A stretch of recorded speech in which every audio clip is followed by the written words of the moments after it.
Ouviremos agora o programa Hora de Crescer Interiormente com Trigueirinho. E os temas de hoje são: tarefa verdadeira, o valor da neutralidade, evolução sem sentimento, paz e harmonia diante da realidade e as iniciações de Jesus.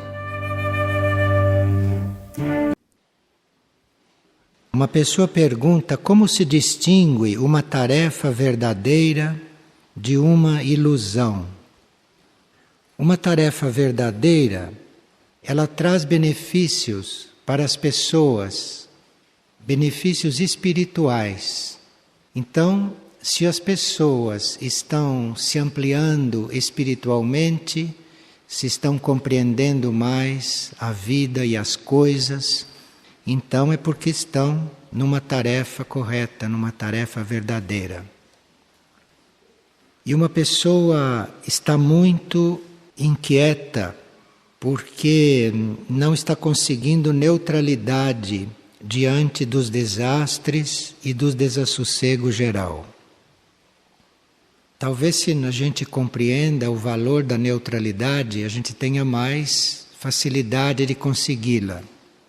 A neutralidade dissolve as ondas caóticas.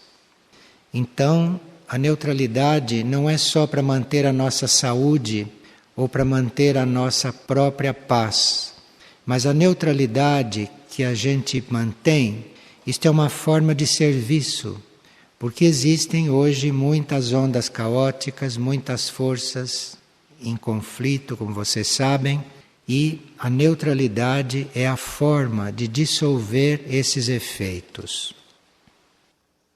E uma pessoa notou que muitos evoluem através de muito sofrimento.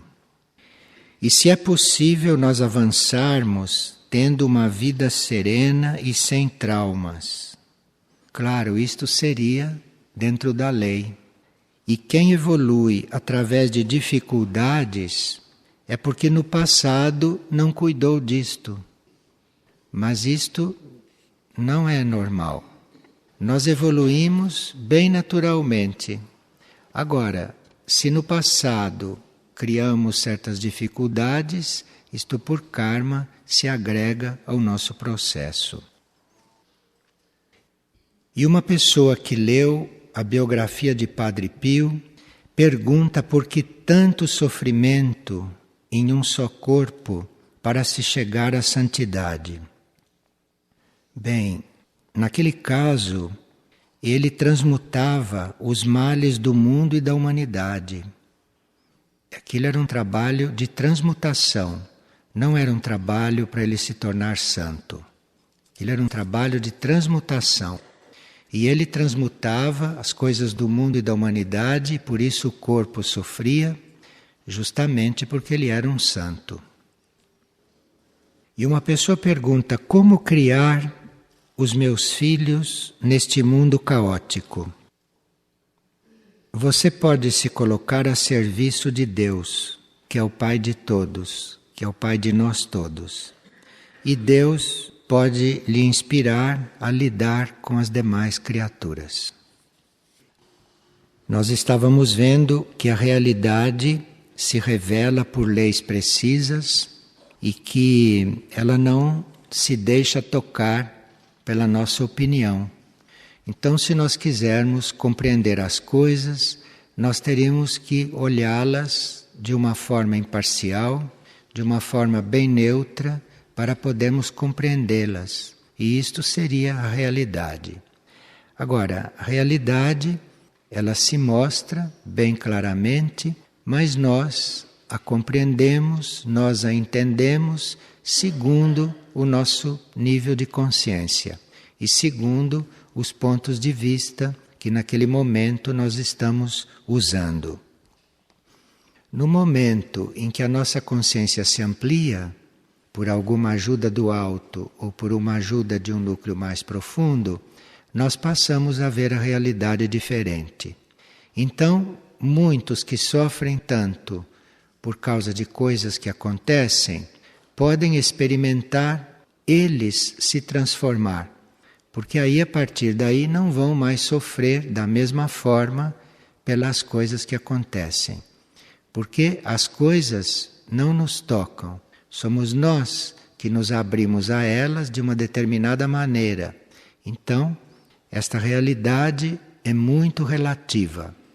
Tanto assim que muitas coisas que fazem alguns sofrerem produzem sentimentos opostos em outros, as mesmas coisas. De forma que os pontos de vista é que têm que ser contemplados. E nós procurarmos ver qual é a nossa posição diante das coisas. E não querermos transformar certas coisas a todo custo, porque as coisas têm o seu curso, têm o seu ritmo, têm o seu trajeto evolutivo, e nós é que precisamos estar aprendendo a estar diante delas de uma maneira harmoniosa, pacífica e inteligente. Para nós sermos portadores desta paz, desta harmonia e desta energia que é necessária diante da realidade, nós teríamos que estar buscando a nossa identificação com os mundos internos, com os mundos imateriais, e não a nossa identificação com aquilo que se passa. Então, para nós podermos estar de uma forma harmoniosa e evolutiva diante do que se passa na vida externa, no mundo externo, nós teríamos que estar buscando esta realidade, buscando o significado de tudo nos mundos internos. E o serviço e o nosso trabalho aqui no mundo externo, o nosso trabalho no mundo visível, vai ter uma qualidade relativa, proporcional ao nosso aprofundamento nas coisas internas e junto àquilo que é invisível.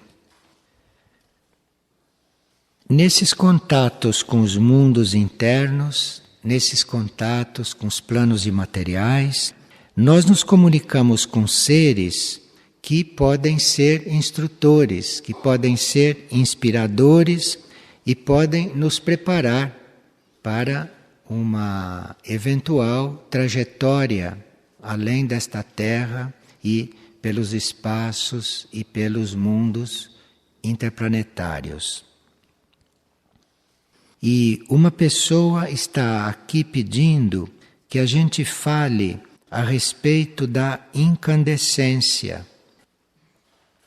O que nós chamamos de incandescência, que é uma qualidade que nós todos teríamos que desenvolver, essa incandescência é uma emissão que os nossos corpos materiais fazem.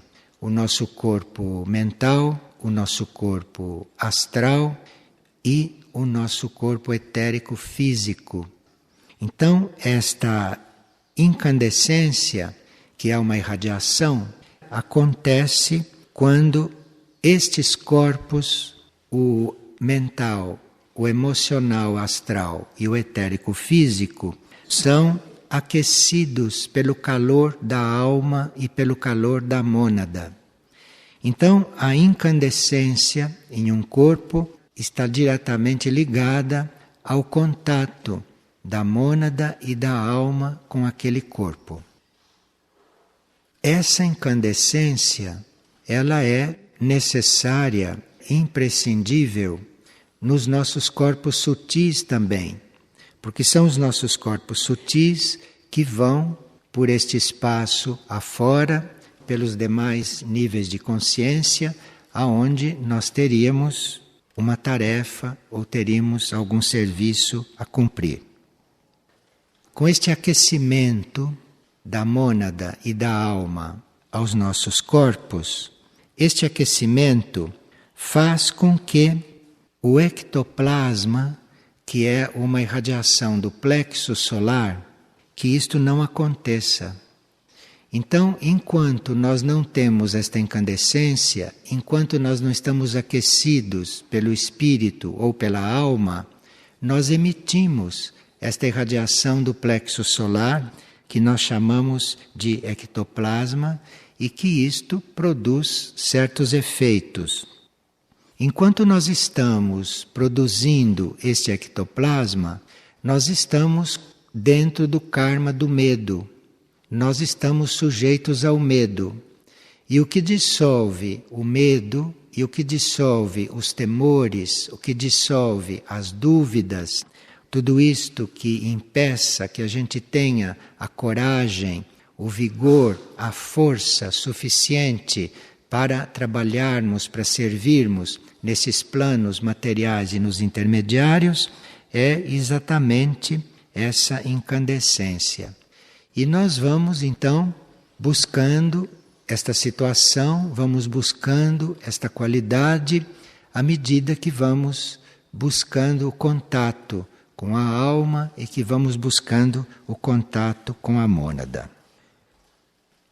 Nós não temos a nossa vida transformada realmente enquanto não começamos esses contatos. Esses contatos, eles vão influindo também nas nossas células, até nas nossas células físicas, nas nossas células astrais e nas células mentais também.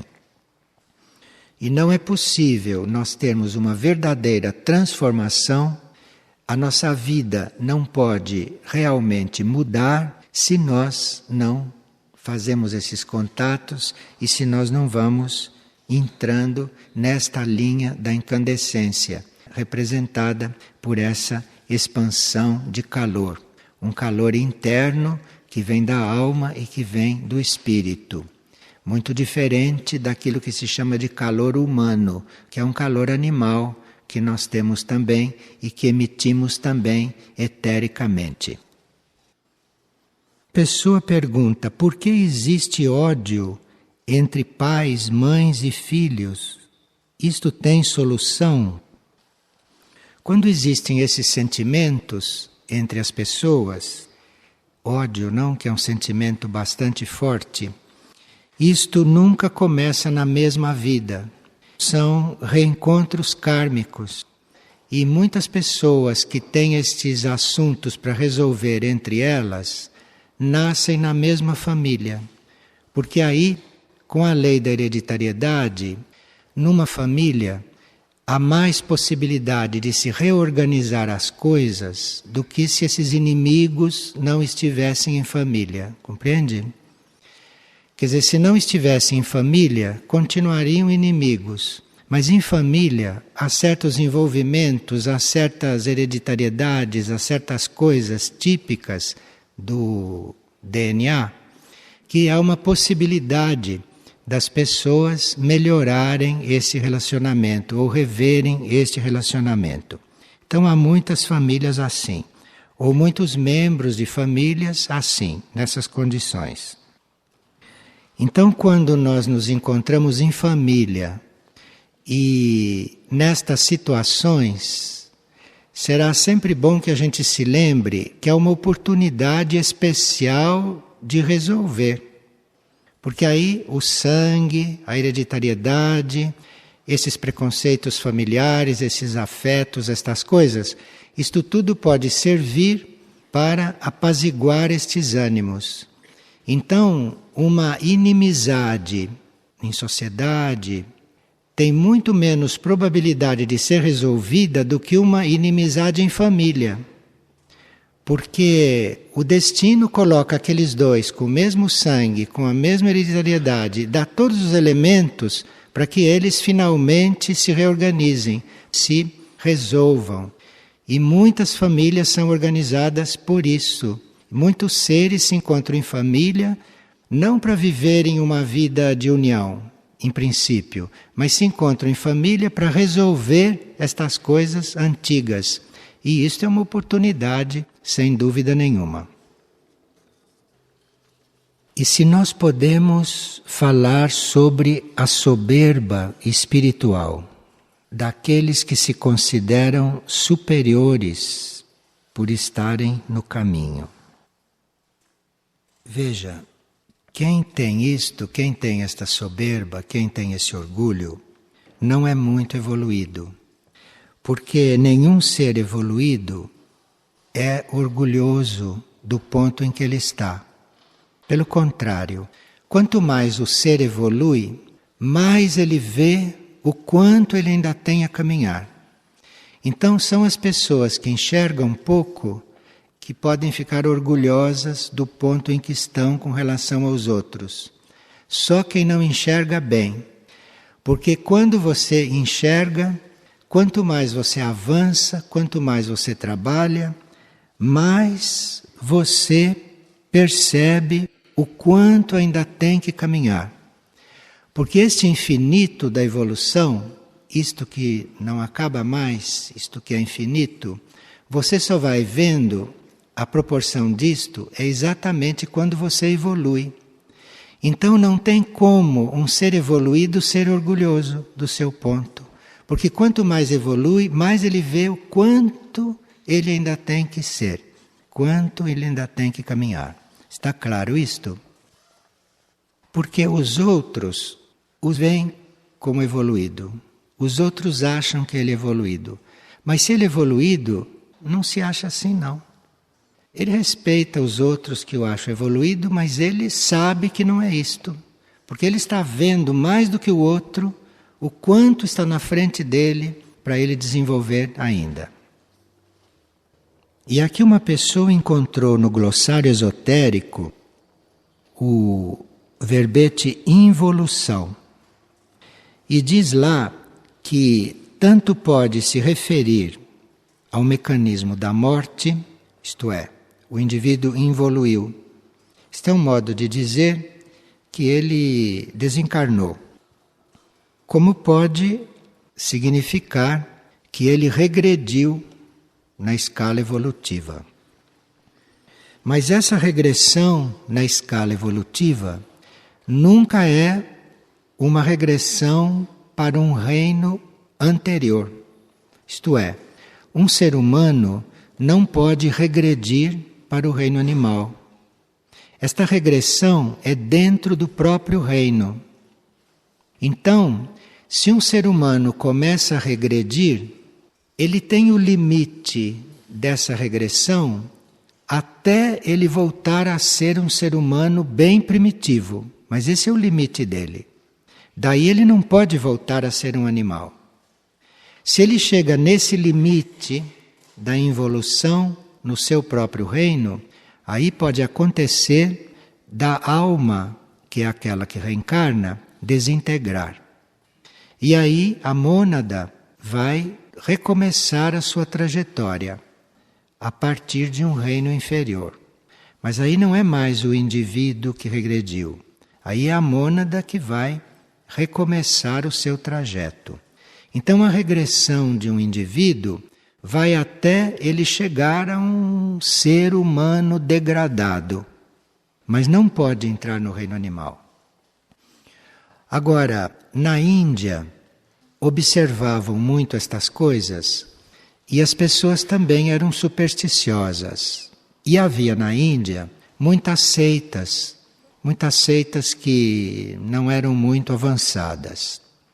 Em certas seitas da Índia, se dizia que os seres humanos voltavam a ser animais. Mas isto não era bem assim. Eles tinham observado certos animais impossessados por seres humanos. Isto é outra coisa. Então um ser humano pode desencarnar e na sua sede de voltar à Terra e na sua sede de voltar à vida animal, esta alma humana pode impossessar um animal. Mas ela não voltou a ser animal. Ela tomou o animal. O animal tem a sua vida, todo o seu mecanismo. Então, um ser humano pode impossessar um animal, se ele estiver desencarnado. Mas não pode voltar a ser um animal. Está claro isto? Então, nós regredimos dentro do nosso próprio reino. Mas não vamos mudar de reino para reinos anteriores. Como um animal não pode voltar a ser vegetal. Um vegetal não pode voltar a ser mineral. Pode haver muitos contatos, mas não pode voltar a ser isto. E aqui uma pessoa está perguntando se é evolutivo essa rememoração constante dos fatos que determinaram os últimos dias de Jesus sobre a terra. E que ela vem observando que esta rememoração da chamada Paixão de Cristo é acompanhada de uma gigantesca descarga emocional e se isso interfere de alguma forma na tarefa do próprio Jesus. O que é importante na vida deste ser são as iniciações que ele recebeu. Nós não podemos afirmar, mas existem filósofos espiritualistas bastante autorizados que não afirmam, mas sugerem que Cristo nunca foi crucificado no plano físico. E que aqueles fatos não foram no plano físico. Nem o batismo, nem a crucificação, nem a ressurreição, que aquilo tudo não foi no plano físico. E outros mestres que silenciam a respeito disto. E se eles silenciam, isto deve dizer alguma coisa. O que nós sabemos é que tudo aquilo, todos aqueles episódios foram iniciações. E uma das iniciações é chamada de crucificação. Crucificação, isto é, o ser se sente completamente entregue e completamente tolhido de qualquer movimento próprio para que ele possa se verticalizar completamente e para que ele possa, totalmente verticalizado, expandir toda a sua energia superior horizontalmente. Isto aqui é a forma da cruz. Então é um ser verticalizado e ao mesmo tempo horizontalizado. Então é uma iniciação na qual o indivíduo recebe toda a energia do alto em vertical e a distribui em horizontal de uma forma perfeita. Isto é uma perfeita crucificação. Repito, há filósofos espirituais que dizem que a crucificação foi isto, que não foi nada de físico, que são iniciações que aquele ser teve. Destas iniciações, todas são importantes para nós como visualização daquilo tudo pelo qual teremos que passar, porque todos nós teremos que ter o nascimento na gruta, não? Todos. E esse nascimento na gruta não quer dizer que a gente vai nascer na gruta. Quer dizer que o nosso eu superior, que o nosso eu interno, a nossa alma, vai nascer na caverna do nosso ser, vai nascer no nosso coração. Isto aqui é o nascimento na gruta. E muitos seres humanos ainda não nasceram. Vivem, mas ainda não nasceram, porque o eu superior, o eu interno, ainda não se revelou no coração deles, ainda não nasceu. Então esse é o nascimento na gruta. Depois tem o batismo e assim por diante, até chegar na crucificação e na ressurreição. Como esses fatos são muito obscuros para a humanidade, e a humanidade os identifica todos como fatos físicos, como a humanidade não compreende muito isto, ou não tem ainda a compreensão de transferir isto para fatos internos, pode-se usar a ressurreição como um fato principal. Já que não se pode compreender todas as iniciações, pelo menos é positivo mostrar um ser que ressurge, um ser que ressuscita. E isto também não é assim como contam, porque não quer dizer ressurgir de uma tumba, de uma sepultura. Quer dizer ressurgir nos planos superiores, de onde ele veio. Porque todos nós vimos do cosmos, a mônada participa de toda a experiência na matéria, e a uma certa altura, a mônada, ou o ser, volta para o cosmos, e isto é a ressurreição. Então todos nós vamos ressurgir um dia. Bom, tenha ou não tenha acontecido isto no plano físico, isto é verdadeiro, como fato interno. E todos nós vamos passar por essas etapas. Como fato interno é verdadeiro. Agora, se aconteceu ou não com Jesus no plano físico, isto é secundário.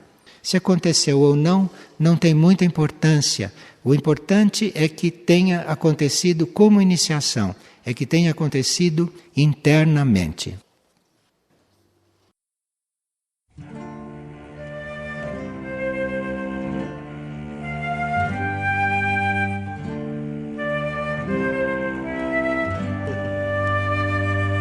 O programa Hora de Crescer Interiormente com Trigueirinho é apresentado todas as segundas e sextas, às 17h30. Todo acervo de palestras gravadas de Trigueirinho está disponível gratuitamente no site da editora Irdim, www.irdim.org.br. E para maiores informações sobre o autor, visite também o site www.trigueirinho.org.br.